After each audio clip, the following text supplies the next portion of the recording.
siempre me da mucha emoción compartir lo que hago y este tipo de charlas, como más en corto, son bastante benéficas porque podemos discutir, podemos platicar acerca de lo que les voy a platicar, con la idea de que sin duda los que no hacemos a lo mejor neurología de manera tan rutinaria, podemos ver este nombre tetraparesia aguda del neurona baja y pareciera como un poco rebuscado, pero vamos a sacarle realmente el hilo negro, vamos a encontrar cómo facilitar el diagnóstico clínico de estos pacientes y sin duda reconocer el síndrome clínico que es la tetraparesia del neurona baja como tal, como un síndrome, y después de eso generar diagnósticos diferenciales completamente objetivos y de tal manera que hagamos pruebas diagnósticas completamente objetivas también, ¿no? Con esto reduciendo los costos para el propietario, optimizando el tiempo en el que vamos a llegar al diagnóstico definitivo para dar un tratamiento definitivo, o inclusive evitar tratamientos que pudieran exacerbar los signos clínicos de estas condiciones y que sin duda puede poner en riesgo la situación funcional o inclusive vital del paciente.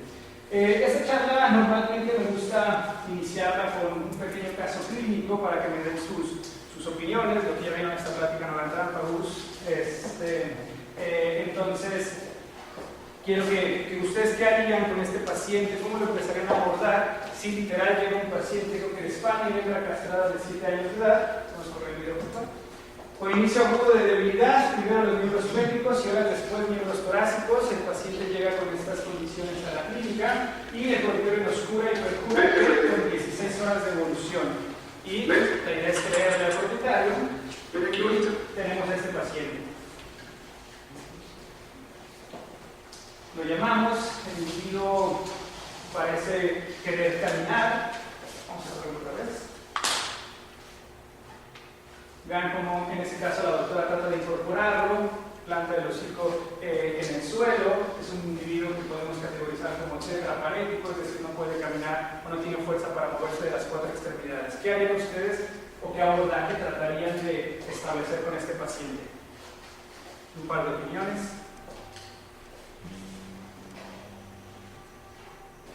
¿Qué pensarían? ¿Tendrían diferenciales ya desde este momento en su cabeza? ¿Propondrían algún tipo de prueba diagnóstica? Hay sensibilidad. ¿Hay sensibilidades normales en este paciente, por ejemplo? ¿Reflejos glucáticos normales, normorefléctico?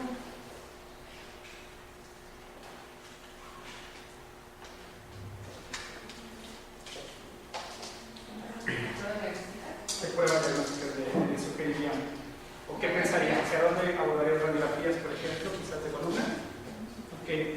Entonces, es complicado ver este paciente y definir cuál es el proceso, ¿no? Pero entonces lo que vamos a hacer ahorita es los objetivos de la charla, que ustedes al final de esta plática, inmediatamente cuando vean un paciente de este tipo, tengan en mente cuáles son todos los criterios que tenemos que tomar en cuenta y todos los pasos, literal, paso a paso, que tenemos que hacer para llegar al diagnóstico definitivo y quedarnos con un pool muy pequeño de diagnósticos diferenciales y por lo tanto hacer pocas pruebas diagnósticas y que las pruebas diagnósticas sean lo más objetivas posibles. ¿Okay? Lo primero que tenemos que hacer en este tipo de casos, sin duda, es hacer una caracterización clínica. ¿Okay? En neurología, más allá del diagnóstico etiológico presuntivo que nosotros podamos dar a un paciente que llega por primera vez al consultorio, necesitamos hacer primero una neurolocalización. Sin la neurolocalización, realmente estamos completamente errados. Sin la neurolocalización es ir completamente a ciegas. Entonces, vamos a caracterizar este síndrome clínico y su neurolocalización. Una vez que tenemos la neurolocalización, es ahí cuando podemos establecer diagnósticos diferenciales. Por ejemplo, si tenemos un paciente tetraparético, solo tetraparético puede incluir diagnósticos diferenciales de corteza cerebral, de tallo cerebral, puede incluir diagnósticos diferenciales de cervicales, puede incluir diagnósticos diferenciales de cervicotorácico, puede incluir diagnósticos diferenciales de placa neuromuscular, músculo o nervio periférico propiamente dicho. Entonces realmente tener un individuo tetraparético nos abre una ventana de diagnósticos diferenciales inmensa. Si nosotros neurolocalizamos, por ejemplo, en cervicales, el diagnóstico etiológico, sin duda, se hace muchísimo más breve. En ese sentido, vamos a aprender también a hacer el abordaje diagnóstico básico para estos pacientes y también cómo hacer, en dónde hacer y cuándo hacer el diagnóstico avanzado. Lo primero que tenemos que saber es que la tetraparesia es un síndrome clínico caracterizado por debilidad de las 4 extremidades, reflejos espinales disminuidos o normales, o en algunos casos severos ausentes, y persistencia de los reflejos nociceptivos, ¿ok? Es decir, el paciente debe sentir perfectamente, porque si no siente, estamos pensando ya en otro síndrome clínico completamente distinto, ¿ok? Entonces, tenemos tetraparesia flácida, va a haber estado mental normal. ¿Por qué va a haber estado mental normal? Porque el sistema reticular activador que se encuentra en el tallo cerebral y en el cerebro no van a estar involucrados. Normalmente, este síndrome tiene una progresión de 24 a 72 horas y normalmente puede llegar a haber alteraciones de los pares craneales. Principalmente, ¿qué pares craneales? El nervio facial, el nervio trigémino y otro nervio que no es un par craneal, pero el nervio laringo recurrente es frecuente que lo encontremos alterado. Asimismo, hay otros signos clínicos que no son tan frecuentes. Por ejemplo, podemos tener dificultad para masticar. El único de los signos clínicos que puede referir el propietario es que no puede morder las croquetas o que se le caen las croquetas al caminar. Disfonía. Este video, por ejemplo, a pesar de que no tiene sonido, si tuviera sonido les puedo jurar que el paciente intenta ladrar y no emite ningún tipo de sonido. Por lo tanto, la historia clínica en estos casos es bastante importante. Necesitamos definir si el paciente ha tenido cambios en el tono de la voz o en el tono del ladrido, o inclusive si el paciente no puede generar ningún tipo de sonido. Situación clave para definir este tipo de síndrome. Y en algunas ocasiones, por alteraciones en el nervio laringo recurrente, también podemos tener disfagia. Para poder hacer una neurolocalización correcta, digamos que esto es de manera general y básica en neurología, necesitamos nosotros dividir el sistema nervioso en estas 6 partes. Realmente podemos dividirlo en 7, añadiendo el músculo. Aunque el músculo no es parte del sistema nervioso, nos toca a nosotros como neurólogos valorar al músculo. Y lo primero que tenemos que saber es que lo vamos a dividir en corteza cerebral, tallo cerebral, cerebelo, médula espinal, nervio periférico y placa neuromuscular. ¿Por qué lo vamos a dividir de esa manera? Porque cada una de estas regiones anatómicas va a tener signos clínicos bien distintos, ¿bien? Signos clínicos, algunos muy específicos, algunos no tanto, que nos van a ayudar a definir si es un problema en el tallo cerebral, un problema en la corteza cerebral, un problema neuromuscular, un problema en el nervio periférico, y en base a eso sugerir pruebas diagnósticas. En el caso de la corteza cerebral y el tallo cerebral y el cerebelo, son estructuras que se encuentran dentro de la cavidad craneana. No es parte de la plática, pero sin duda es muy importante que, a pesar de que nosotros sepamos que el problema está dentro de la cabeza, aún así tratemos de hacer el diagnóstico neuroanatómico adecuado, porque sin duda eso nos va a llevar a cabo diagnósticos diferenciales muy distintos. Por ejemplo, un paciente que tiende a caminar en círculos hacia la izquierda, con déficit propioceptivo de la derecha y alteraciones del estado mental, nos debería de referir una lesión en la corteza frontoparietal del mismo lado hacia donde ladea la cabeza. Por lo tanto, si tenemos una lesión focalizada, los diagnósticos diferenciales deberían de incluir problemas que sean focalizados, como por ejemplo un tumor, un granuloma, un absceso, ¿ok? Si tenemos una enfermedad que nos genera signos clínicos de corteza, pero también de tallo y también de cerebelo, a lo mejor ese mismo paciente tiene alteraciones de los pares craneales, pero también tiene ataxia cerebelar, tendríamos un diagnóstico neuroanatómico multifocal. Y las principales enfermedades que generan trastornos multifocales serían enfermedades inflamatorias e infecciosas. Si bien está dentro de la cabeza el problema, tengo que definir esta situación porque mis pruebas diagnósticas van a ser completamente distintas.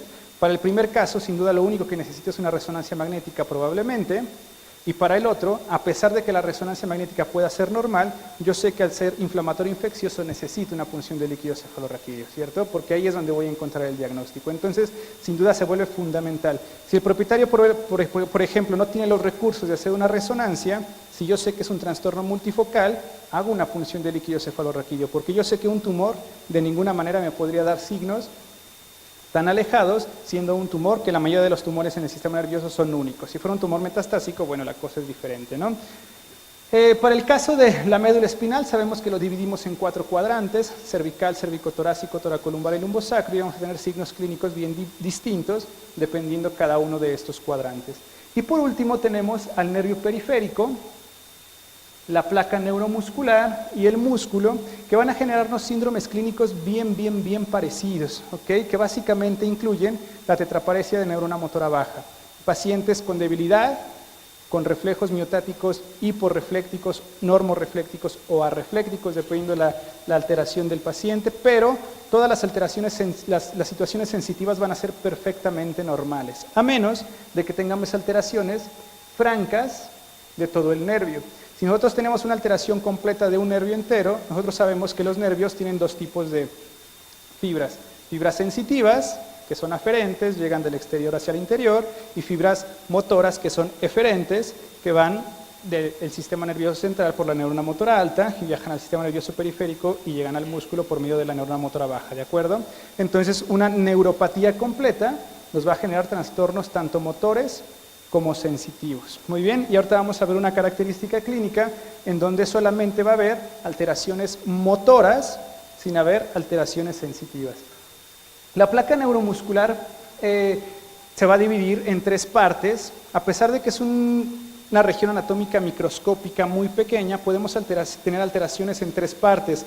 La primera de ellas va a ser la unión presináptica, el botón presináptico. Entonces podemos tener alteraciones de la unión neuromuscular presinápticas, como por ejemplo el botulismo. Podemos tener alteraciones sinápticas, enfermedades que se desarrollen dentro de la misma hendidura sináptica, como por ejemplo el tétanos, y alteraciones posinápticas que se generen en la parte posterior, en la membrana de las masas musculares, y que tengamos enfermedades posinápticas como por ejemplo miastenia gravis. ¿Okay? Ahorita vamos a definir cada una de ellas. Regresándonos al nervio periférico, si nosotros quedamos que el síndrome clínico de tetraparesia de neurona motora baja incluye trastornos motores graves, pero sin alteraciones sensitivas, ¿cómo puede ser que una alteración de nervio periférico genere ese síndrome? Entonces, nosotros tenemos que ver anatómicamente al nervio periférico cómo se divide. Lo primero, cuando sale de la médula espinal o cuando entra, tenemos las astas dorsales y las astas ventrales. Las astas dorsales sensitivas, las astas ventrales motoras. ¿Okay? Y esta es la única región anatómica en donde las fibras sensitivas y las fibras motoras se van a dividir. Entonces, si tenemos un síndrome clínico que genera alteraciones sensitivas y no motoras, normalmente se va a localizar en la raíz nerviosa, ¿okay? Lo que conocemos como radiculopatías, y si esa radiculopatía nos va a generar tetraparesia, es decir, va a haber una lesión múltiple de los nervios, es donde vamos a tener las famosas poliradiculopatías, ¿okay? Entonces, en ese sentido tendríamos alteraciones motoras, pero no alteraciones sensitivas. Entonces, idealmente, si vamos a querer diagnosticar este tipo de enfermedades, ¿dónde las vamos a buscar? Aquí. Si yo, por ejemplo, sospecho de polirradiculoneuritis en un paciente, y mi idea es que yo sé que es una enfermedad del nervio periférico y quiero biopsiarlo, si biopsio acá, ¿qué va a pasar? Nervio completamente normal. Entonces, este es uno de los puntos clave para no hacer alguna prueba que no va a ser eficiente si yo sospecho de un problema de este tipo. ¿Ok? Avanzando, el diagnóstico diferencial para este síndrome clínico va a ser bastante sencillo. Realmente el problema inicial va a ser localizar este síndrome, localizar la lesión, saber que es un paciente con tetraparesia de neurona motora baja. La mayoría de los pacientes que acuden con nosotros a una consulta de segunda opinión con este tipo de enfermedades, normalmente son pacientes que han tenido diagnósticos previos de problemas cervicales. Normalmente tenemos pacientes tetraparéticos y de rebote llega la información de cervical. ¿Okay? Entonces tenemos que tener mucho cuidado porque sin duda estos pacientes no tienen alteraciones cervicales. Por allá me tocó un par de pacientes que inclusive fueron operados y se hicieron resonancias magnéticas en pacientes tetraparéticos de neurona motora baja por no hacer un diagnóstico neuroanatómico correcto. Bien, entonces la realidad es que es muy sencillo realizarlo y nuestro pool de diagnósticos diferenciales va a ser bastante pequeño. En primer lugar, polirradiculoneuritis idiopática aguda canina, el síndrome clínico muy parecido en humanos, que es el famoso Guillain-Barré, aunque tiene muchas consideraciones distintas. Botulismo, bastante frecuente, a pesar de que hace algunos años se pensaba que ya era una enfermedad rara, realmente no lo es bastante frecuente.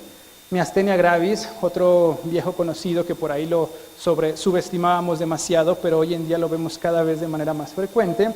Parálisis por garrapatas, que afortunadamente casi no lo vemos en la Ciudad de México, porque técnicamente las garrapatas del género Dermacentor e Ixodides, específicamente de este tipo, solamente viven en Norteamérica y en Australia, y no se han definido que estén en el territorio nacional. Entonces, difícilmente va a ser este el caso, pero sin duda siempre hay que tenerlo como diagnóstico diferencial. Otra enfermedad que también es un viejo conocido que estaba siendo subestimado, es la enfermedad denervativa distal. Y había sido subestimado, ¿por qué? Porque genera un síndrome clínico idéntico que la polirradiculoneuritis idiopática canina. La gran diferencia es que tiene un pronóstico completamente distinto a la polirradiculoneuritis. Normalmente eran pacientes que diagnosticábamos con polirradiculoneuritis que les iba mal. Y decíamos, ¿por qué será que les va mal si siempre a los pacientes con polirradiculoneuritis les va bien? Probablemente porque estábamos ante pacientes con enfermedad denervativa distal y el método diagnóstico va a ser distinto, como vamos a ver más adelante. Esta es una pequeña estadística que he hecho a lo largo de 2 años, que he estado haciendo mi maestría en el hospital de la UNAM. Lo junté con pacientes que he visto en la clínica privada, en diversas clínicas y en la clínica nuestra, en donde tenemos una N de 36 pacientes con tetraparesia de neurona motora baja, es decir, no es tan raro este síndrome, si bien son 36 en 2 años, quiere decir que nos están llegando por lo menos 1 cada 2 meses, ¿ok? Y si lo mal diagnosticamos, es un paciente que probablemente pueda perder la vida o tener un tratamiento inadecuado cada 2 meses, ¿bien? Entonces es importante que lo tomemos en cuenta. De ese 36 pacientes, el 62% fue polirradiculoneuritis, 25% botulismo y solamente 13% miastenia gravis, ¿okay? Lo cual obviamente es bastante considerable y hay que tomarlos en cuenta como los 3 principales diagnósticos diferenciales. Hasta este momento la realidad es que no hemos podido determinar pacientes que tengan enfermedad denervativa distal porque no teníamos el uso de la electromiografía y de los potenciales de conducción eléctrica, motores a disponibilidad como ya lo tenemos ahora, entonces esperemos que ya empecemos a tener el diagnóstico de estas enfermedades de manera más común. Pero hay una publicación muy reciente de Estados Unidos en un encuentro de residentes que se hace cada 4 años, en donde demuestran que prácticamente entre el 20 y el 30% de los pacientes con polirradiculoneuritis tienen realmente enfermedad denervativa distal y si se hace el correcto diagnóstico, obviamente le podemos dar un pronóstico completamente certero al propietario. Sería una lástima que le digamos al propietario que tiene polirradiculoneuritis y que normalmente entre 2 y 12 semanas el paciente va a caminar y resulta que después de esas 4 a 12 semanas no caminó el paciente, ¿no? Entonces es bastante frustrante que nosotros hagamos eso con un propietario que está desesperado y que confió en nosotros y nosotros decimos, pero es que ¿qué pasa? Si el paciente tiene toda la clínica de ser polirradiculoneuritis, ¿por qué no está respondiendo como tal? Muy bien, entonces seguramente esos pacientes están en enfermedad denervativa distal. Otros diagnósticos que son bastante raros, están puestos en la literatura porque hay informes anecdóticos alrededor de todo el mundo, pero técnicamente estos serían los diagnósticos diferenciales más probables. El único que realmente hemos visto que genera signos clínicos muy parecidos sería el síndrome paraneoplásico. Y el síndrome paraneoplásico principalmente por enfermedades linfoproliferativas, como por ejemplo el linfoma multicéntrico, es de las principales causas de signos clínicos muy similares a la tetraparesia aguda de neurona motora baja. ¿Okay? Obviamente con la diferencia de que normalmente tenemos signos sistémicos, normalmente tenemos cambios importantes en el hemograma, normalmente ya se encuentran alteraciones drásticas con linfocitos tóxicos.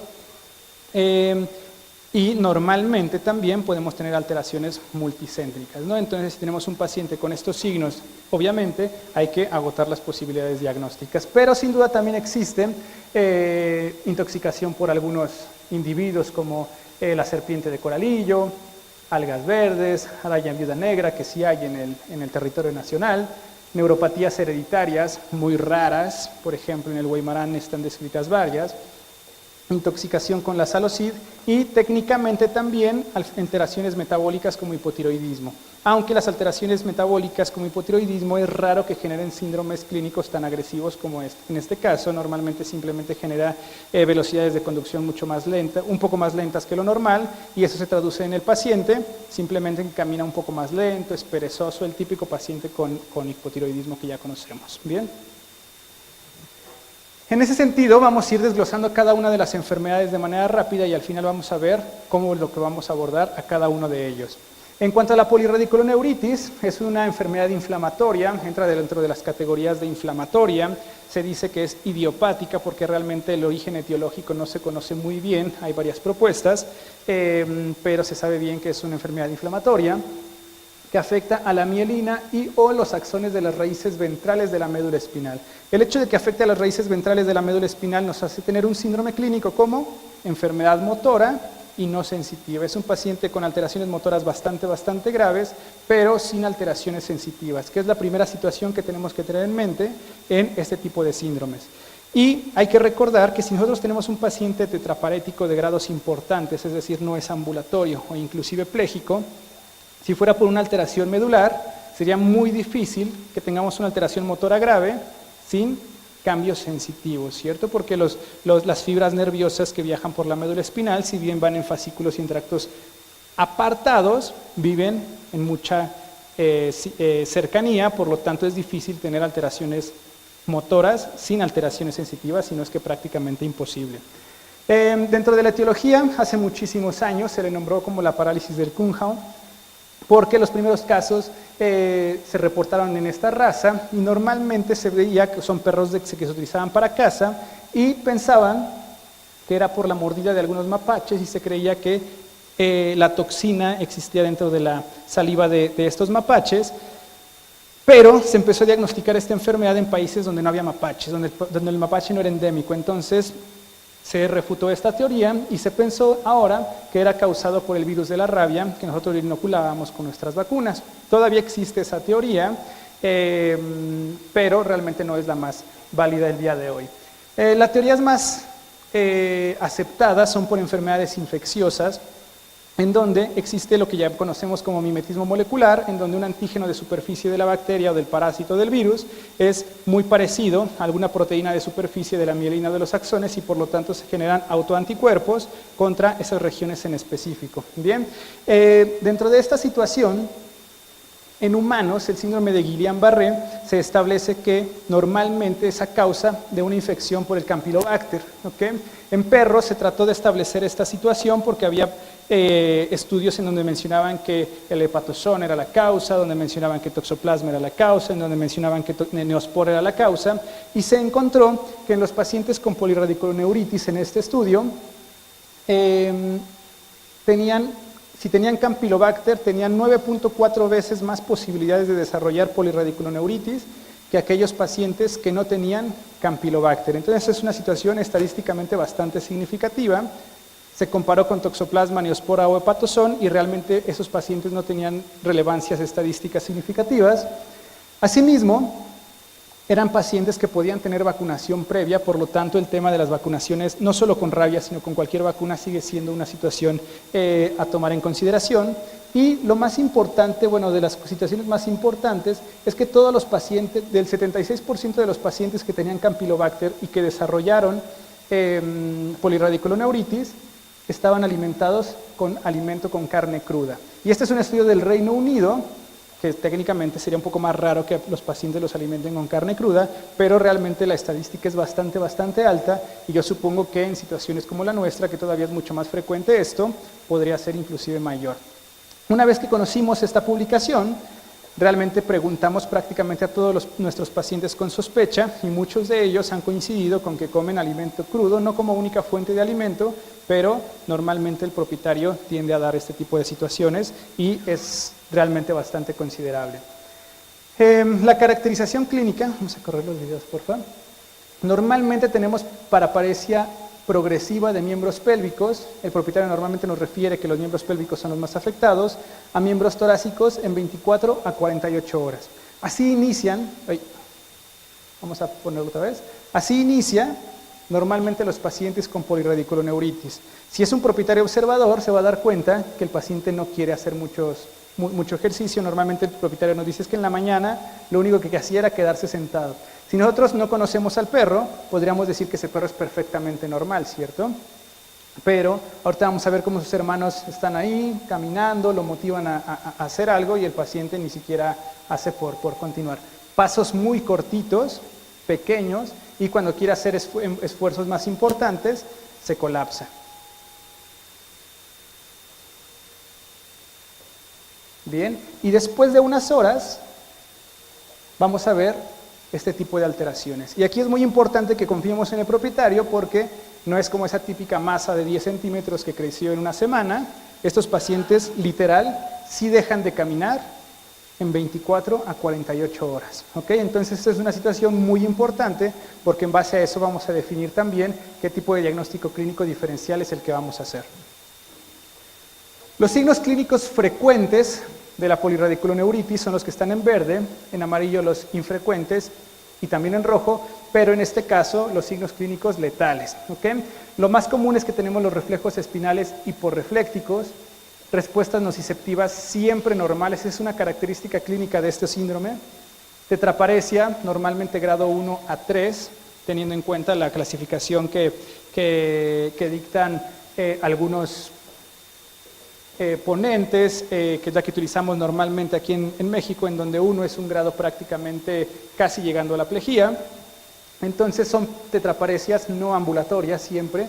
Reacciones posturales van a depender del grado de debilidad, es decir, si hacemos carretillas, si hacemos semimarcha, si hacemos salto, normalmente va a depender de la debilidad. Si es un paciente demasiado débil, van a ser 100% negativas. Si es un paciente con cierta debilidad, pueden llegar a ser positivas. Va a haber disfonía normalmente, esa es una situación bastante clásica en polirradiculoneuritis y botulismo, como vamos a ver más adelante. Podemos tener dolor paralumbar, pero normalmente el dolor paralumbar va a ser en inicios agudos. Si encontramos a los pacientes en el panorama medianamente crónico o subagudo, ya no vamos a encontrar el dolor paralumbar. Entonces, es una situación que tienen que recordar que solamente es en situaciones agudas. Podemos tener hipotonía del esfínter anal y vesical por alteraciones en el nervio pudendo. Paresia facial, es decir, es un paciente que probablemente sí puede cerrar el ojo al hacer el reflejo palpebral, pero quizás no lo cierra por completo o lo cierra demasiado lento. Hay que ser muy observadores para definir esa situación, pero también podemos tener paresia respiratoria o megaesófago, que sin duda esta es una de las principales causas de muerte, porque si tenemos megaesófago en un paciente postrado, es muy fácil que tengamos neumonía por aspiración. ¿Okay? Dentro del diagnóstico clínico debería de incluir una clínica compatible, es decir, tetraparesia de neurona motora baja con nocicepciones normales. Deberíamos siempre de hacer un estudio radiográfico de tórax, ¿para qué? Para descartar o confirmar megaesófago, y si tiene megaesófago, determinar si el paciente tiene neumonía por aspiración. Descarte de diagnósticos diferenciales cuando no tenemos pruebas diagnósticas específicas. Idealmente, una punción de líquido cefalorraquídeo, porque esa es una de las grandes diferencias que hay con la enfermedad denervativa distal. Polirradiculoneuritis en el periodo agudo, tenemos incrementos de las proteínas totales de líquido cefalorraquídeo, prácticamente no hay pleocitosis, pero podemos tener una prueba de PANDI positiva, y en enfermedad denervativa distal nunca vamos a tener líquidos cefalorraquídeos con alteraciones. Y la prueba de oro para el diagnóstico definitivo de la polirradiculoneuritis debería de ser la electromiografía, principalmente con la valoración de ondas tardías como la onda F, valorar la actividad muscular espontánea y idealmente también valorar las velocidades de conducción motoras, porque también va a ser una manera de diferenciar con enfermedad denervativa distal. Es decir, en polirradiculoneuritis vamos a encontrar alteraciones en la raíz nerviosa y en enfermedad denervativa distal vamos a tener alteraciones de conducción en la parte distal de la extremidad. ¿Ok? El tratamiento es bastante sencillo. Realmente lo complicado de la polirradiculoneuritis es llegar al diagnóstico definitivo, y es súper importante llegar al diagnóstico definitivo porque la mayoría de los propietarios con un paciente que no camina, ¿qué es lo que se le viene a la mente? Doctor, ¿lo tengo que eutanasiar o no lo tengo que eutanasiar? Eso es la realidad, eso es lo que prácticamente ahí es donde nuestra clínica le va a salvar o no la vida al paciente. ¿Ok? A lo mejor no es una enfermedad espectacularmente grave, pero literal, en esa toma de decisiones es si vamos a salvar la vida del paciente o no vamos a salvar la vida del paciente. ¿Ok? Y obviamente lo que queremos es salvar la vida del paciente, y por lo tanto, llegar al diagnóstico es bastante importante. Pero la realidad es que el tratamiento es bastante sencillo. Fisioterapia es la clave del tratamiento para polirradiculoneuritis idiopática. La enfermedad es una enfermedad autolimitante, sola se autolimita, sola se va normalmente de 4 a 12 semanas. Hay una publicación muy interesante que prueban tratamientos que se utilizan en medicina humana, pero que fueron no exitosos, pero eso no es lo importante de esa publicación, sino que son muchísimos pacientes con polirradiculoneuritis y podemos ver la evolución tan diversa que pueden llegar a tener. Podemos tener pacientes que pueden mejorar prácticamente 4 días después del inicio de los signos clínicos y tenemos pacientes que pueden mejorar hasta 15, 16 semanas después del inicio de los signos clínicos. Esto sin duda es importante porque nosotros tenemos que advertirle al propietario que más o menos ese va a ser el tiempo de recuperación, ¿ok? Entonces el propietario no tiene que desesperarse si a las 3 semanas su mascota sigue siendo un individuo tetraparético y no tiene que pensar en cosas locas como por ejemplo la eutanasia, ¿ok? Cuidados de enfermería, sin duda, fundamental. Si el propietario los puede hacer en casa, qué bueno. Si el propietario no los puede hacer en casa, necesitamos hacerlo en condiciones hospitalarias, principalmente cambiarlo de posición, de preferencia cada 3 a 4 horas para evitar estasis venosas, para evitar colapsos pulmonares, para evitar atrofias musculares. Necesitamos que el paciente no tenga posibilidades de vomitar o regurgitar si es que tiene megaesófago y evitar la posibilidad de que tenga neumonía por aspiración. Necesitamos ayudarlo a defecar, necesitamos ayudarlo a orinar o si el paciente lo hace por sí solo, evitar que esté todo batido y tenga lesiones por quemaduras químicas por orina, infecciones en la región perineal porque las heces están ahí todas embarradas, situaciones que es muy importante que tomemos en cuenta. Neuroprotectores remielinizantes realmente es toda una controversia. La realidad es que no existe hoy en día un neuroprotector con medicina basada en evidencia perfectamente bien establecido que defina que es funcional o no. Técnicamente los de más alta evidencia científica para procesos remielinizantes básicamente serían estos dos, progesterona y minociclina. La minociclina técnicamente tiene una capacidad de ser un inmunomodulador, por lo que en lo personal prefiero utilizar minociclina en estos pacientes al ser una enfermedad inmunomediada, ¿cierto? No tenemos trabajos, no existen trabajos clínicos fase 2 o fase 3 en humanos, por lo tanto no podemos definir que clínicamente sea demostrable que funcionan, pero los primeros trabajos en fase 1, trabajos en animales, en algunos animales con alteraciones en la producción de mielina o destrucción de mielina, aparentemente han incrementado hasta en un 80% la tasa de remielinización de los tejidos de nervioso periférico. ¿Ok? Entonces, en lo personal me gusta utilizarlo. Y además, una de las supuestas causas, sabemos que es el Campylobacter. Y la minociclina, si saben, es un antibiótico que va bien contra este tipo de bacterias. Entonces, de manera secundaria, también podemos eliminar al microorganismo que pudo haber causado la enfermedad. Y por último, los esteroides. Y los esteroides están perfectamente contraindicados. ¿Ok? Entonces tenemos que tener mucho cuidado y aquí es donde tenemos que tener una situación muy importante al momento de llegar al diagnóstico. ¿Por qué? Porque, seamos sinceros, todo paciente de neuro, casi como paciente que llega chocado a la clínica y le queremos poner una vía intravenosa, paciente de neuro le queremos dar alguna dosis de esteroides, ¿cierto? Entonces, en este caso, los esteroides, que pueden servir para muchas otras cosas, los esteroides están perfectamente contraindicados. ¿Por qué? Porque los esteroides pueden generar debilidad neuromuscular, pueden generar atrofia muscular, que sin duda no lo queremos en un individuo con debilidad neuromuscular y que potencialmente va a tener atrofia muscular por desuso, ¿cierto? Entonces, lo que queremos es que esos músculos se mantengan fuertes para que cuando exista la remielinización de la raíz nerviosa, el paciente pueda caminar. Entonces, esteroides no hasta que lleguemos al diagnóstico definitivo.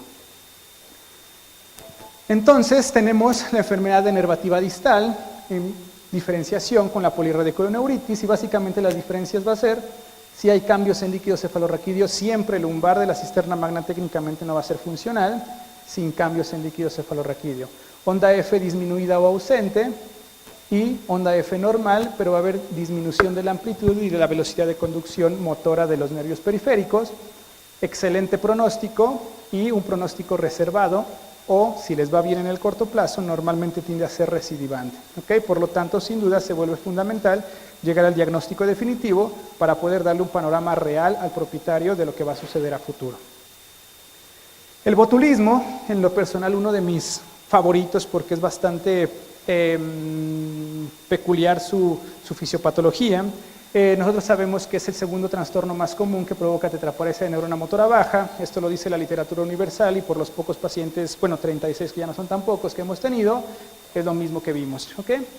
Es una unionopatía presináptica ocasionada por endotoxinas del Clostridium botulinum. ¿Okay?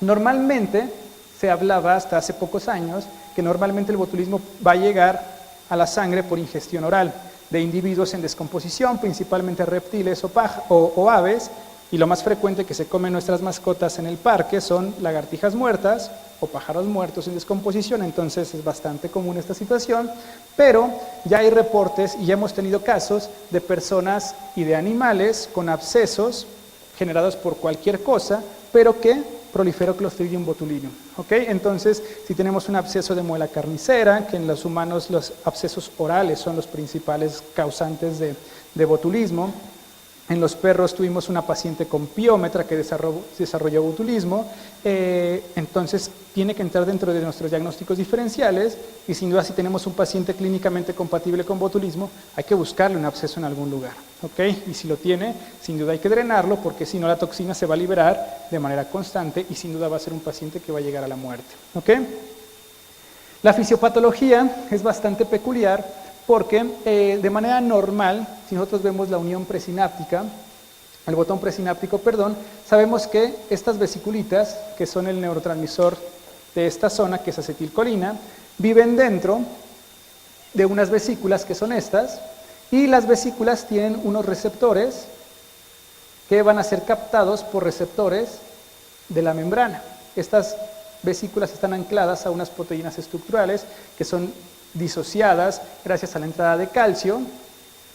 Una vez que entra calcio, se disocian esas proteínas estructurales, migra a la vesícula, pega en la membrana y gracias a estos receptores SNARE de vesícula y SNARE de membrana, lo que va a pasar es que va a haber una unión, la membrana de la vesícula se va a difundir y va a segregar el neurotransmisor acetilcolina para que se desarrolle la contracción muscular. Lo que hace la toxina botulínica es que se une de manera irreversible a las proteínas SNARE, pero de membrana. Por lo tanto, la vesícula va a migrar y jamás se va a poder unir a sus receptores y por lo tanto nunca va a poder liberar el neurotransmisor de acetilcolina y sin acetilcolina no puede haber contracción muscular. Por eso vamos a tener pacientes tetraparéticos o tetraplégicos de neurona motora baja, es decir, con reflejos disminuidos, normales o ausentes, dependiendo de la severidad clínica, pero con nocicepciones, es decir, dolor normal. El paciente va a sentir perfectamente, pero no se va a poder mover.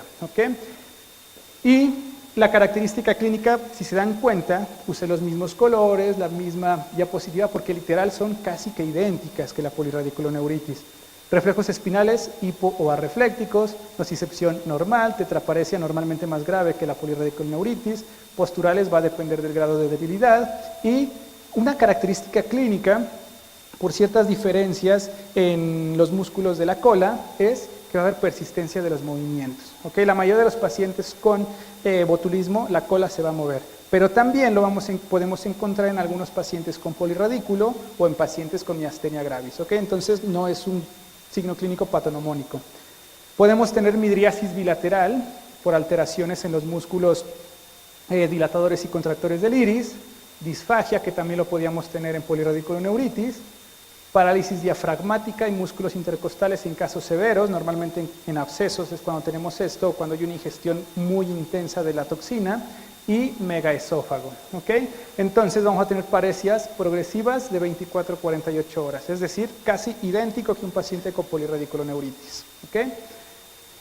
El diagnóstico clínico, el diagnóstico certero va a ser una clínica compatible, rayos X de tórax por el tema del megaesófago. Idealmente, si tenemos disponibilidad de electromiografía, la electromiografía realmente es una herramienta diagnóstica que realmente es una extensión del examen neurológico y nos ayuda a definir perfectamente en dónde está la lesión.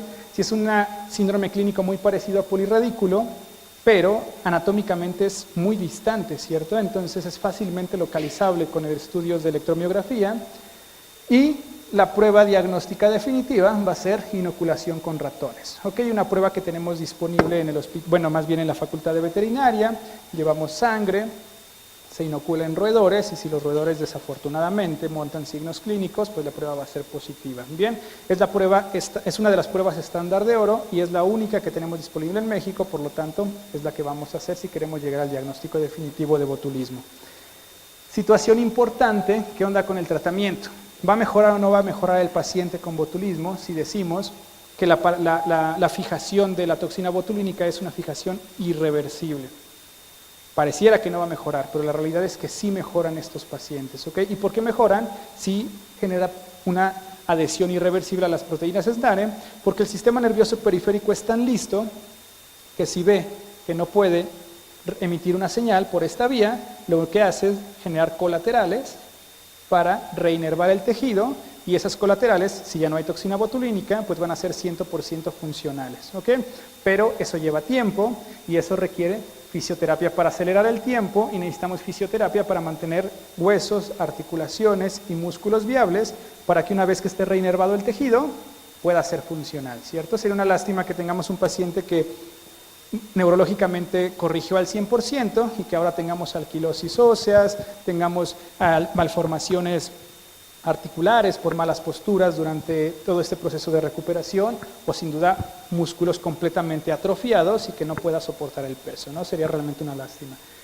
Cuidados de enfermería, los mismos que mencionamos con polirradículo, y por supuesto no corticosteroides, ¿ok?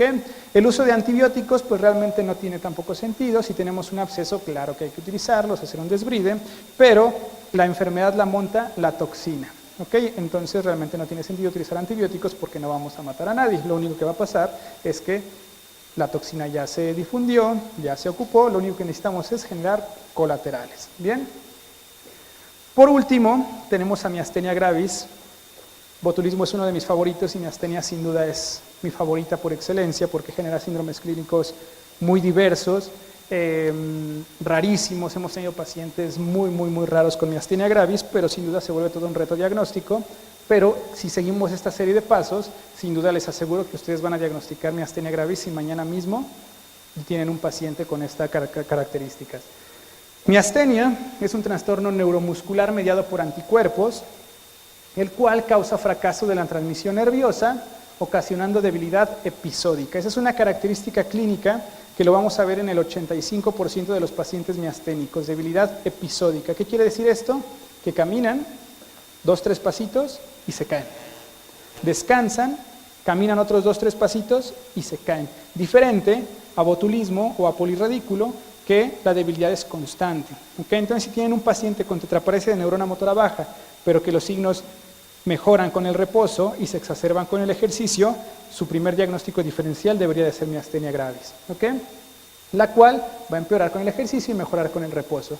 Lo que pasa es que se montan autoanticuerpos contra una porción muy específica del receptor de acetilcolina. Esto es un receptor de acetilcolina con 5 subunidades, 2 alfa, 2 beta y una gamma, que se convierte en Y dependiendo de la cierta edad del paciente, y se van a montar autoanticuerpos contra las porciones alfa del receptor, que las porciones alfa del receptor es donde se une la acetilcolina para llevar a cabo la apertura, porque los receptores no son otra cosa que canales iónicos, para generar la apertura del canal con la entrada de sodio, despolarizar la membrana, entrada masiva de sodio, entrada masiva de calcio y tener un potencial de acción, ¿cierto?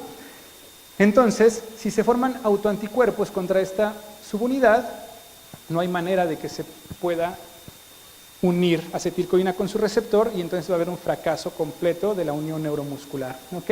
Normalmente las subunidades alfa del receptor son los sitios de unión y son lo que conocemos como la región inmunogénica principal, es decir, normalmente se habla que el 90-95% de los pacientes miasténicos forman anticuerpos contra esta porción. De hecho, si ustedes mandan una prueba diagnóstica, aquí se vale creo que decir nombres, a Alhambra, que es el único laboratorio que nos lo va a correr. Bueno, realmente ellos no lo corren, lo mandan al laboratorio de enfermedades neuromusculares de San Diego con la doctora Diane Shelton y ellos van a correr la prueba. Pero lo que tenemos que tener muy en mente es que la prueba detecta anticuerpos contra la porción alfa del receptor, solamente contra la porción alfa del receptor. Si por alguna razón nosotros tenemos un paciente que desarrolló autoanticuerpos contra las porciones beta, que destruyó al receptor y generó miastenia gravis, clínicamente hablando, la prueba va a ser negativa, ¿ok? Entonces tenemos que tener mucho cuidado y conocer ese pequeño concepto, porque va a haber una serie de pacientes que vamos a denominar pacientes miasténicos seronegativos. Que la prueba va a ser negativa, la prueba que cuesta 4,000 pesos va a ser negativa y nuestro paciente deberíamos de seguir teniendo el diagnóstico presuntivo de miastenia gravis. Entonces es importante que lo tengamos en mente al momento de realizar la prueba y al momento de decir al propietario que va a gastar 4,000 pesos y podemos tener el diagnóstico solo en el 90% de las oportunidades. ¿Ok? La etiología sigue siendo todo un misterio, principalmente en perros. Normalmente se habla de neoplasias, y si hablamos de miastenia gravis, la neoplasia más común, ¿se acuerdan cuál es? El timoma. En humanos, el 90% de las personas que desarrollan miastenia gravis tienen tumores de timo. En perros ahorita vamos a ver la estadística, pero principalmente se asocian neoplasias. Algunos microorganismos, principalmente enfermedades virales, como siempre se ha pensado que el moquillo es una causa de la enfermedad, que realmente el moquillo se ha pensado que es una causa de todo. Y hay algunas caracterizaciones de síndromes miasténicos por raza, principalmente en el Terranova, en donde toda una serie de familias de Terranovas tuvieron miastenia gravis, pero ha sido una situación en donde solamente hay publicaciones muy escasas, pero sin duda hay que tomarlo en cuenta. Dentro de la estadística para los perros, en este estudio que parece bastante viejo, pero es el estudio con más casuística de pacientes miasténicos que se les hicieron necropsia, o sea, vean cuántos pacientes miasténicos, 1,154. Y obviamente esto es en el laboratorio de enfermedades neuromusculares de la doctora Diane Shelton, que es el único laboratorio de enfermedades neuromusculares que hay en el planeta. Ellos encontraron que de todo el porcentaje de perros con miastenia gravis, solo el 8% eran por neoplasias. Y de ese 8%, el timoma sin duda era el más común. ¿Okay? Se cree que el timo tiene proteínas de superficie muy parecidas a las regiones inmunogénicas, que son las porciones alfa del receptor de acetilcolina, pero también se ha encontrado con masas mediastínicas, linfoma cutáneo, osteosarcoma, y en los últimos años se demostró un carcinoma colangiopático que también desarrolló miastenia gravis. Entonces, si nosotros tenemos diagnóstico de miastenia gravis, ¿qué tenemos que hacer? Buscar un tumor en algún lado. ¿Por qué? Porque obviamente esa es una posibilidad que genera los autoanticuerpos y que si lo encontramos hay que tratarlo sin duda. La estadística en gatos, vean cómo es bien distinto. De hecho, antes de estos estudios se utilizaban los perros como modelo biológico para estudiar miastenia gravis. Hoy en día no se utiliza al perro como modelo biológico, se utiliza al gato, porque el gato del 100% de miasténicos, que también fueron un montón, técnicamente, miastenia gravis en gatos es rarísimo, es la cosa más rara que pueda haber. En lo personal nunca he tenido la fortuna o desfortuna para el paciente de tener un individuo con miastenia gravis, pero 105 casos en este periodo, que es un montón, o sea, realmente va a ser raro que encontremos estos pacientes, pero del 100%, 55 son por neoplasias y de ese 55, el 95 por neoplasias de timo. ¿Okay? Entonces es un modelo biológico muchísimo más parecido al ser humano, pero también se ha encontrado en tumores mediastínicos y por ahí hay una publicación que menciona que había un tumor abdominal en un paciente felino miasténico. Entonces son situaciones que tenemos que tener muchísima consideración. Si tenemos el paciente miasténico felino, sin duda hay que ir a buscar una neoplasia de timo. Y ojo, si encontramos una neoplasia de timo y la retiramos, técnicamente la enfermedad puede ser curada. ¿Okay? Los signos clínicos asociados en perros, normalmente los más comunes van a ser megaesófago. Recordemos que hay 3 formas de miastenia gravis: la focalizada, que normalmente nada más genera megaesófago, o paresia o plejía de los músculos extraoculares. En la forma generalizada vamos a tener también el megaesófago generalmente, pero debilidad generalizada como signo clínico principal también. Neumonía por aspiración, prácticamente en todos los megaesófagos tenemos neumonía por aspiración, por lo tanto hay que buscarla y tratarla. Pero podemos tener signos como disfonía, disfagia, disminución o fatiga del reflejo palpebral. Son pacientes que le hacemos reflejo palpebral una vez y cierran el ojo, pero si lo hacemos 20 veces ya no pueden cerrar el ojo. ¿Okay? Entonces hay que hacer la prueba de agotamiento del reflejo palpebral. Y podemos tener también incontinencia urinaria. ¿Okay? Vean la diferencia con los gatos. Bueno, antes de ver a los gatos vamos a ver unos videos. Este es el video de el inicio de la plática. Era un paciente miasténico. Una característica que menciona la literatura y que realmente se ve en muchos pacientes es eso, que la cabeza la pegan contra el piso como para tratar de levantarse con la cabeza, y es muy típico de enfermedades neuromusculares. Obviamente un paciente tetraparético por una enfermedad cervical sin duda no va a hacer eso, ¿cierto? No va a montar la cabeza para darse apoyo. Entonces es una situación que pudiera llegar a definirnos el diagnóstico. ¿Ya se corre el otro, por favor? Este paciente, por ejemplo, parece un perro paraparético. De hecho, fue remitido por un probable problema toracolumbar, porque el paciente no podía mover las extremidades posteriores. Vean cómo se fatigan los torácicos después de un momento y colapsa completamente. El paciente quería defecar. Entonces, podemos tener tetraparesia, siempre va a haber tetraparesia, pero normalmente los miembros pélvicos van a estar muchísimo más afectados. ¿Ok? Si a lo mejor de inicio solamente están afectados los miembros pélvicos, hagan la prueba de carretilla para facilitar que se fatiguen también los músculos de los miembros torácicos. Los signos clínicos de felinos, vean cómo megaesófago no es una situación común en los gatos. ¿Y esto por qué? Porque normalmente el esófago de los gatos en un 80% va a ser de músculo estriado esquelético. En los perros el 100% va a ser de músculo estriado esquelético. ¿Okay? Entonces ese 20% de músculo liso que tiene el esófago de los gatos lo hace hasta cierto punto resistente a desarrollar megaesófago en alteraciones neuromusculares. Entonces hay que tomarlo muchísimo en cuenta.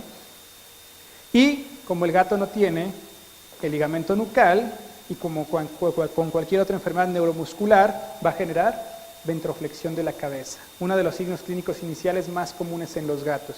Obviamente un diferencial debería de ser alteraciones electrolíticas, por ejemplo en el insuficiente renal crónico, que tiene alteraciones en el potasio, disminución de potasio bastante marcadas, y que lo único que vamos a tener es ventroflexión con todo lo que se consideraría el síndrome nefrótico, ¿no?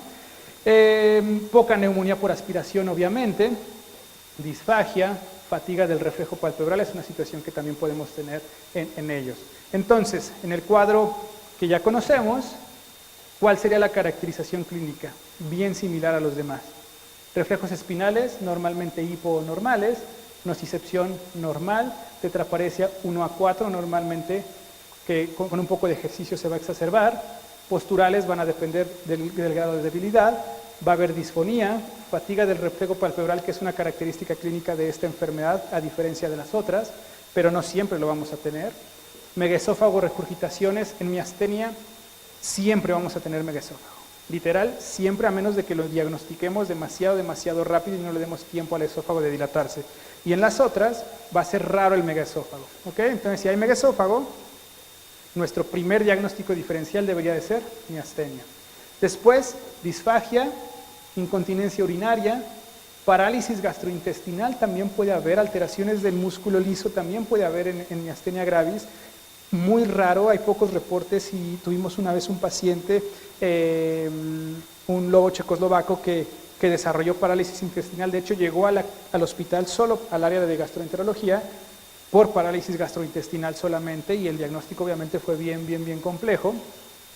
Y podemos tener parálisis diafragmática y de los músculos intercostales, principalmente en miasténicos crónicos o en la fase de miasténica que conocemos como miastenia gravis fulminante, ¿no? Que en pocas horas el paciente normalmente se sale de las manos y puede llegar a fallecer. El diagnóstico, sin duda, clínicas compatibles. Hay que hacer sí o sí radiografías de tórax, porque casi todos ellos van a tener megaesófago.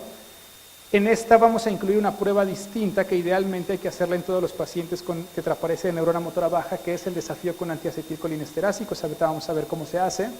Electroneuromiografía, principalmente la prueba de oro, estimulación repetitiva supramáxima, nos da el diagnóstico definitivo.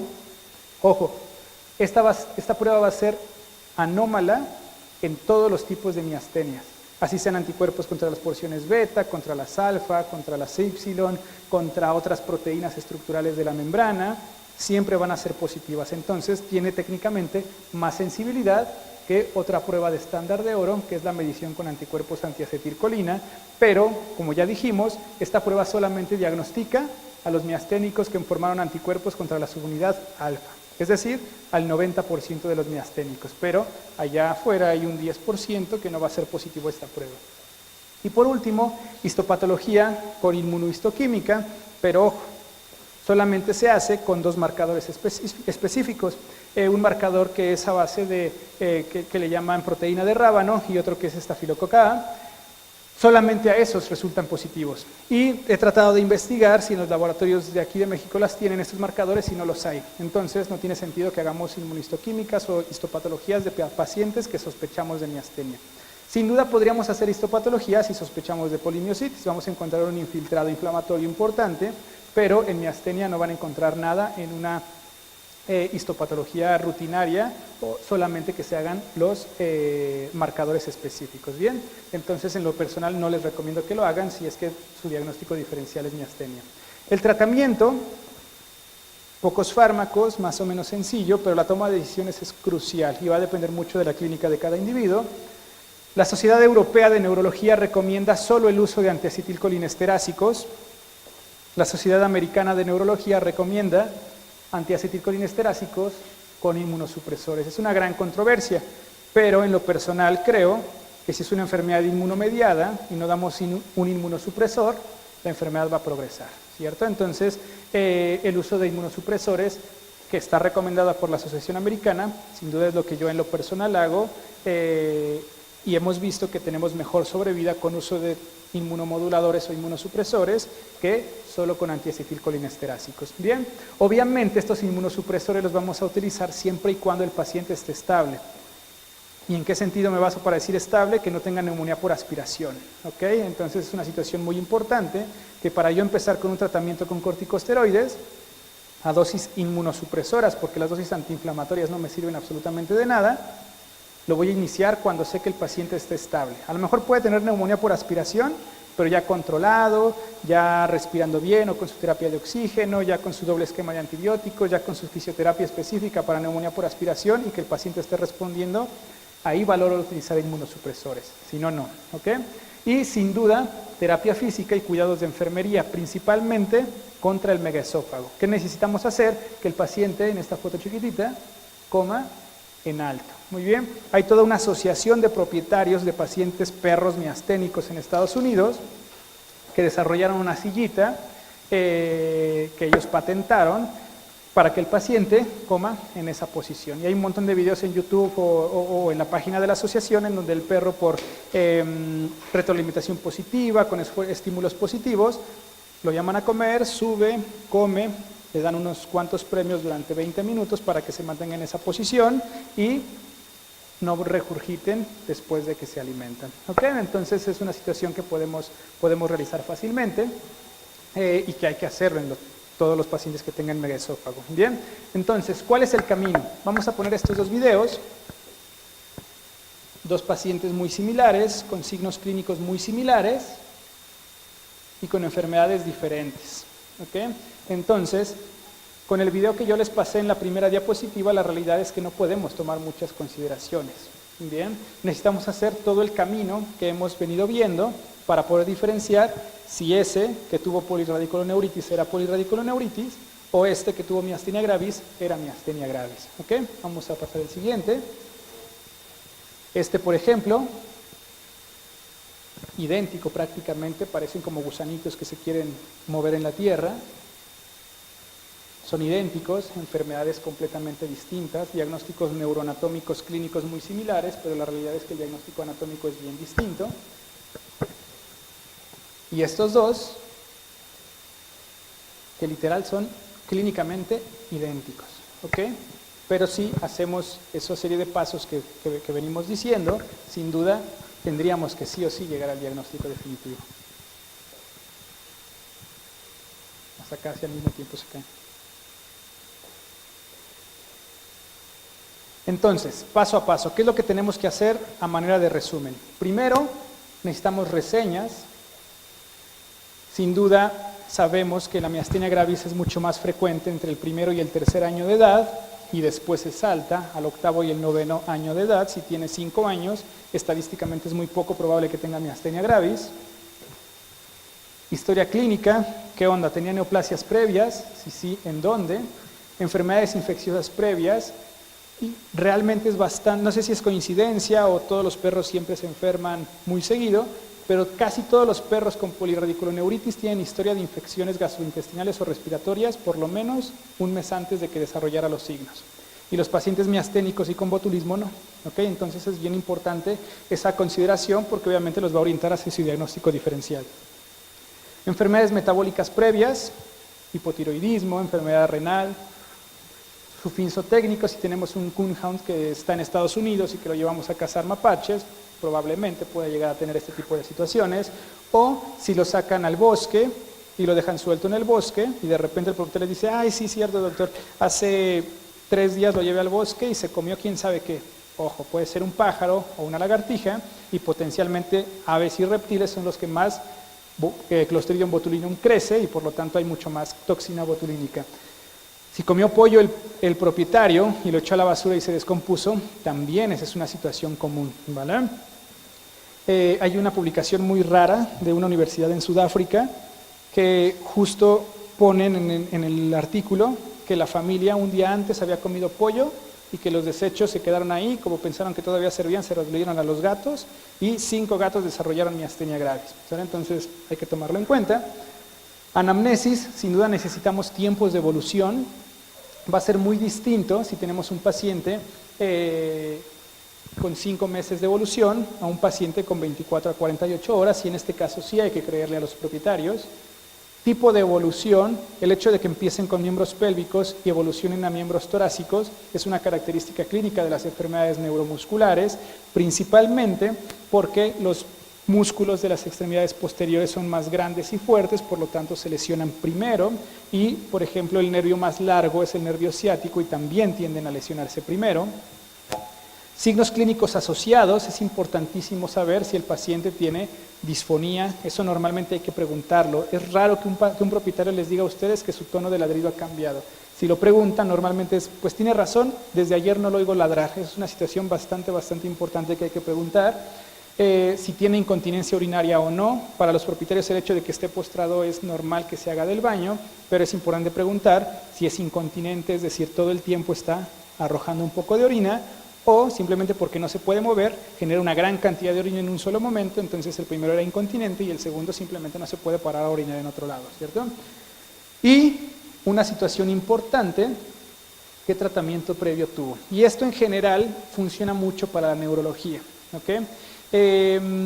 Sí, normalmente, como les había comentado, casi todos los individuos de neuro son tratados con esteroides en algún momento de su abordaje clínico, diagnóstico, terapéutico. Entonces, saber si mejoró con esteroides o no, literal nos parte a la mitad los diagnósticos diferenciales. Por ejemplo, si fuese un paciente como este y mejoró con esteroides, ¿qué diagnóstico tendríamos? ¿Cuál es el único? Miastenia gravis. Es el único que mejora con esteroides, ¿cierto? Si por el contrario empeoró con esteroides, no es miastenia gravis.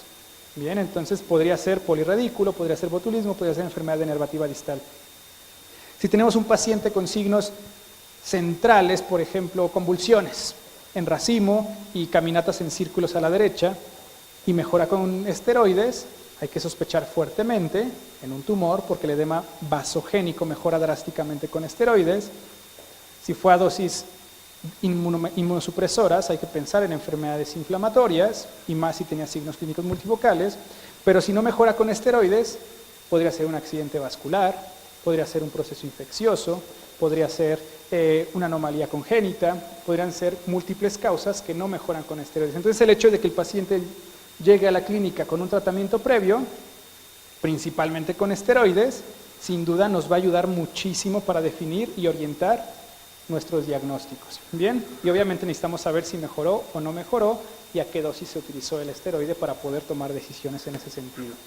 El segundo paso, realmente en neuro es fundamental. Yo creo que en todas las áreas, pero en neuro, en lo personal, creo que es el área en donde más fundamental es la historia clínica. Si nosotros antes de tocar al paciente tenemos una buena historia clínica, anamnesis, tenemos se los juro, el 80% de la consulta, ¿ok? Sin tocar al paciente. Y después lo único que vamos a hacer es corroborar. En la valoración clínica necesitamos ver si hay neumonía por aspiración, fundamental, o si hay neoplasias evidentes. Muy bien. Lo más importante de todos, diagnóstico neuroanatómico. Hacer nuestro síndrome, saber que es un síndrome de neurona motora baja y que por lo tanto necesitamos radiografías.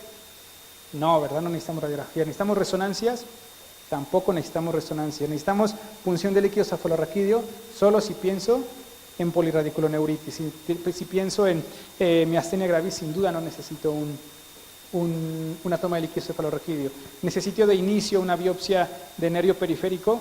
No, porque la polirradiculoneuritis es en la raíz. Entonces no le voy a hacer una biopsia de nervio periférico. Bien, entonces voy a orientar mis pruebas a situaciones bien específicas. Siempre les recomiendo, en neuro en general, no solo en este tipo de alteraciones, que una vez que tengan su diagnóstico neuroanatómico, lo clasifiquen de acuerdo al acrónimo que conocemos como vitamina D o DAVNIT, para saber si es una enfermedad neurodegenerativa, una anomalía, un trastorno vascular, traumático, inflamatorio, infeccioso, idiopático o de cualquier tipo, porque van a ver que cada enfermedad tiene síndromes clínicos bien distintos. Voy a salirme del tema y voy a poner un ejemplo.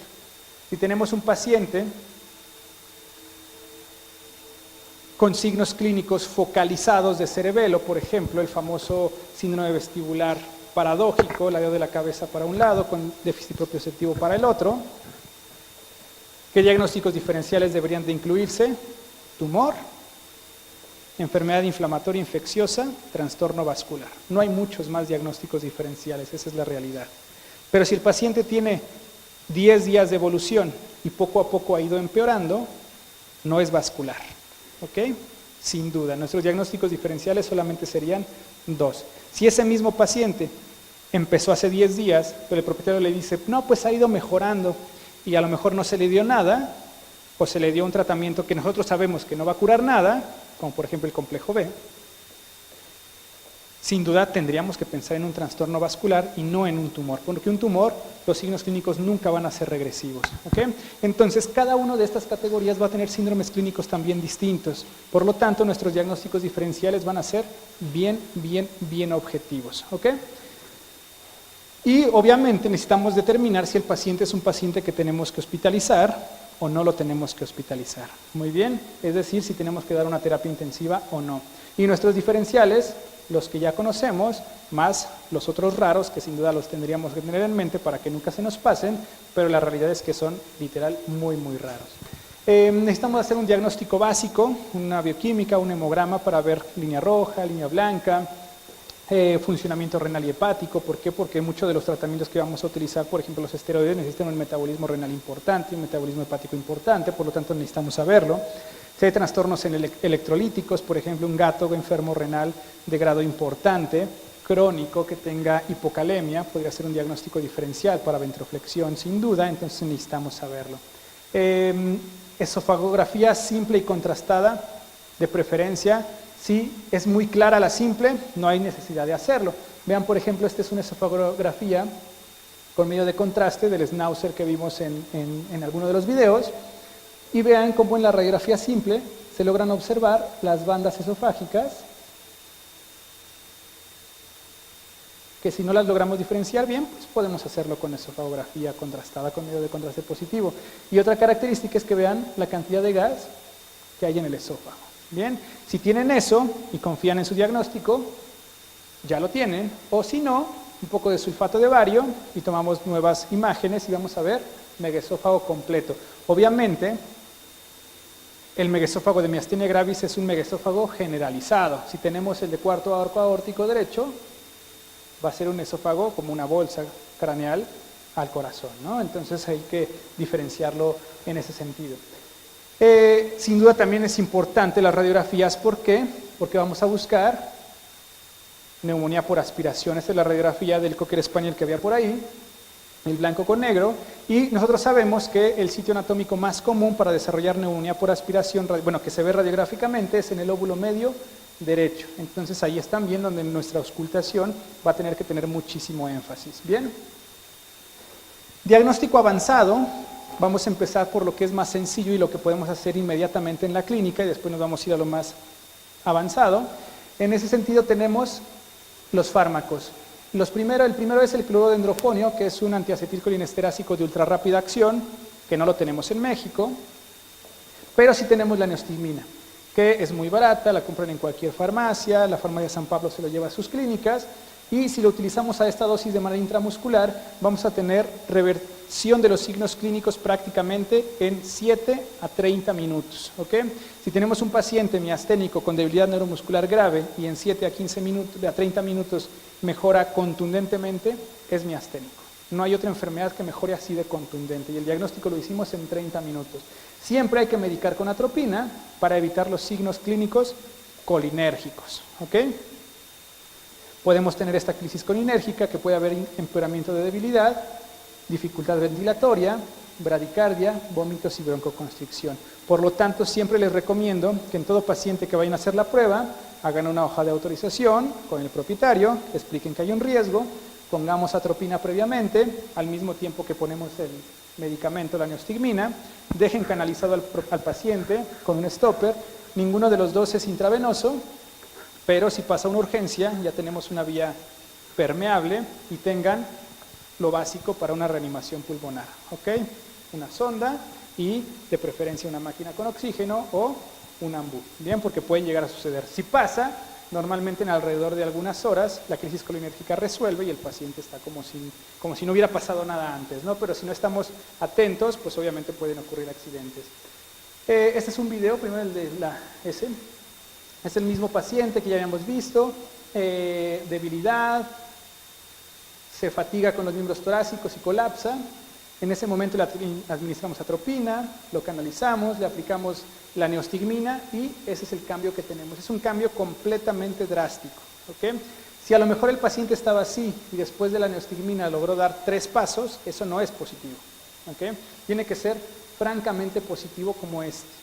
Normalmente por motilidad gastrointestinal van defecan luego, van orinan luego y el paciente parece como si no tuviese nada inmediatamente después de la prueba. Bien, entonces este es un método de diagnóstico bastante sencillo, bastante económico, que si es positivo da el diagnóstico. Pero ojo, no todos los miasténicos son positivos a la prueba, por lo tanto si no es positivo a la prueba deberíamos de continuar con el proceso diagnóstico que incluye las pruebas que ya habíamos mencionado. Siguiente, si la prueba resulta negativa, idealmente lo que deberíamos de hacer es una prueba de inoculación en roedores para descartar botulismo y una prueba de radioinmunoensayo con este marcador, que es la prueba que detecta anticuerpos contra la subunidad alfa de los receptores neuromusculares de la unión postsináptica. ¿Okay? Estos son los valores normales, por debajo de estos valores es un paciente normal, por arriba de estos valores es un paciente miasténico. ¿Okay? Ojo, mientras más valores tenga, no quiere decir que el paciente está peor, que su pronóstico es peor o que tiene más signos clínicos, ¿ok? No es proporcional. Entonces, si tenemos incrementos muy leves, podemos tener situaciones drásticas. Si tenemos incrementos muy marcados, podemos tener signos clínicos leves, ¿ok? Lo que nos dice esta prueba es si es positivo o negativo, pero solo para el miasténico con anticuerpos contra las subunidades alfa nada más. Otra situación que puede generar que sea negativa la prueba es tratamientos con corticosteroides previos. Obviamente, si el paciente está con inmunosupresores, la prueba puede ser negativa. O mencionan que alteraciones con el calentamiento de la muestra antes de hacer la prueba, porque supongo se pasa por un proceso de calentamiento y los anticuerpos se desnaturalicen, puede llegar a ser negativa. Por lo tanto, te recomiendo que si tienes una sola prueba negativa, la repitas. Será cuestión de hablar con el propietario. La repitas y si tienes 2 pruebas negativas es contundentemente negativo para ese tipo de miastenia. ¿Okay? El último, uno de los últimos métodos diagnósticos sin duda debería de ser la electromiografía. Yo espero que se encuentre de manera comercial realmente muy pronto. Estamos haciendo las primeras pruebas con pacientes sanos, con pacientes patológicos, con buenos resultados, pero la realidad es que queremos afinarlo y tenerlo a la perfección antes de establecerlo de manera comercial. Pero lo que vamos a poder ver es una diferenciación de una enfermedad del sistema nervioso central versus de una enfermedad de placa neuromuscular o periférico. Y una vez que tengamos esa diferenciación, por ejemplo, esta es una electromiografía normal, con trazos normales, y esta es una electromiografía patológica con puntas agudas positivas, como estas, que lo único que nos va a decir es que hay un problema o de nervio periférico o de placa neuromuscular o músculo, ¿okay? Que al final de cuentas nos deja casi igual, pero van a ver que hay síndromes clínicos que realmente dudas si es un problema cervical o es un problema neuromuscular. Pasa pocas veces, pero ante esa duda, esto nos quita completamente todas las dudas y nos dice si no hay que mandarlo a resonancia o si hay que mandarlo a resonancia. Posteriormente, una vez que ya sabemos que está en ese sitio, fuera de la médula espinal el problema, hacemos velocidades de conducción. Todo problema netamente muscular va a tener velocidades de conducción normales como estas, miastenia gravis, botulismo va a tener velocidades de conducción alteradas o ni siquiera vamos a tener potenciales de acción como estos, la prueba va a ser completamente plana, y en polirradiculoneuritis, como estamos midiendo la velocidad desde distal de la raíz nerviosa, también va a ser normal esta prueba en polirradiculoneuritis. ¿Ok? Entonces ya empezamos a hacer diferenciación si es músculo, si es nervio o si es una raíz nerviosa. Después debemos de hacer, esto se debe incluir en todo protocolo de electromiografía y velocidades de conducción, la famosísima onda F. La onda F es un estímulo retrógrado que va a viajar a la raíz nerviosa afectada y va a regresar por ahí mismo para generar una onda tardía.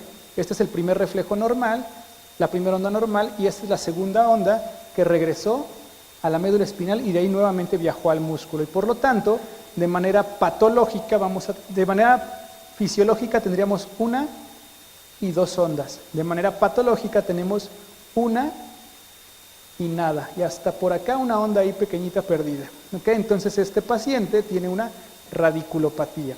Si lo hacemos esta prueba en las 4 extremidades y tenemos ausencia de onda F en las 4 extremidades, es un paciente con polirradiculoneuritis. No hay otro diagnóstico diferencial. ¿Okay? Entonces el diagnóstico va a ser sencillo, hasta cierto punto obviamente, y económico. Realmente esto no va a costar mucho más que no va a costar ni cerca de lo que cuesta la prueba de anticuerpos contra receptores de acetilcolina. Después vamos a tener imágenes, cortesía del doctor Fernando, los potenciales supramáximos, diagnóstico prueba de oro para miastenia gravis. ¿Ok? Entonces, esto es lo fisiológico normal, potenciales de acción del mismo tamaño, repetitivos en trenes, y en miastenia gravis, potenciales del 100% al principio y que disminuyen y que se hacen ausentes en los siguientes trenes. ¿Ok? Entonces, aquí la poca cantidad de receptores viables estaba bien, se ocupó, y aquí prácticamente ya no tenemos receptores viables. ¿Ok? Entonces, una prueba de este tipo es contundente para cualquier tipo de síndrome miasténico. Muy bien, sea el congénito, sea el adquirido, sea por anticuerpos contra la membrana, sea por anticuerpos contra el receptor, sea por anticuerpos contra cualquier tipo de subunidad. Entonces esta prueba es muchísimo más sensible que las otras. Bien, entonces sin duda, una vez que la realicemos, va a ser mucho más sencillo el diagnóstico de este tipo de pacientes. Y pues a modo de conclusiones, sin duda esto va a ser una enfermedad como todas las de neurología, en donde el diagnóstico neuroanatómico es fundamental, lo cual tiene que cambiar nuestra perspectiva. Normalmente tenemos un paciente que llega a la consulta, lo revisamos y queremos que de manera inmediata tengamos en nuestra mente diagnósticos diferenciales. En neuro no es así.